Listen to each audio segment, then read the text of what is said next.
This beginner-friendly quilt block is called an antique tile quilt block, and it comes together super fast, even though it looks like it's a lot of little pieces. Let me show you how to quickly put one of these together using strip piecing, and you could whip up a quilt pretty fast with a bunch of these. To start off, you're going to need 5 different fabrics. The middle is going to be a 4.5-inch square, and I have an assembled block right here to kind of show you which pieces will be going where. Then you're going to need 2 2.5-inch strips that are 18 inches long, one for each of these middle rectangle fabrics. Then for these outside corner pieces, you're going to need 2 sizes. First, you're going to need 4 of these 4.5 by 2.5-inch strips, and then 1 10 by 2.5-inch strip. And then for those square pieces, you're also going to need a 10 and 2.5-inch strip. First, we're going to start off with those 2 pieces that should be 2.5 by 18 inches, and we are going to go ahead and place these 2 strips together. Right sides should be facing together, and we're going to sew a 1/4 inch from the long edge there just on one side. This is what it should look like, and now we are going to press towards the fabric that will be on the most outer rectangles for me. That is that ghost forest fabric, so that is the way I will be pressing towards. Once you have done that, we are going to cut this strip down into 4 pieces. Each will be 4.5 inches by 4.5 inches.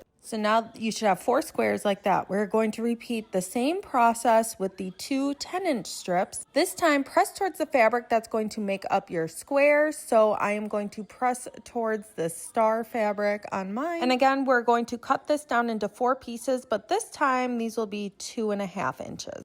So then we are left here with our 4.5 by 2.5-inch strips, and we are going to pair those up with the 2 square pieces. Sew on one side, 1/4 inch from the edge, and then you're going to end up with 4 units that look like this, and I'm going to press towards the 2 smaller pieces or the 2 squares. Now it is already time to put our block together, so I like to lay it out in front of me and then piece together 3 rows and then press them in alternating directions and then attach all those 3 rows. If you pressed your fabrics in the way that I said, you should be able to nest a lot of your seams here, which is really nice. But if your preference is to press seams open, just go ahead and do that instead. So here I have my 3 rows, and like I mentioned earlier, I am pressing the rows in opposite directions so that I can nest my seams and put the rows together to finish my quilt block. I like to press those last seams open, and that is it. That is how you make one of those. What traditional quilt block should we make together next?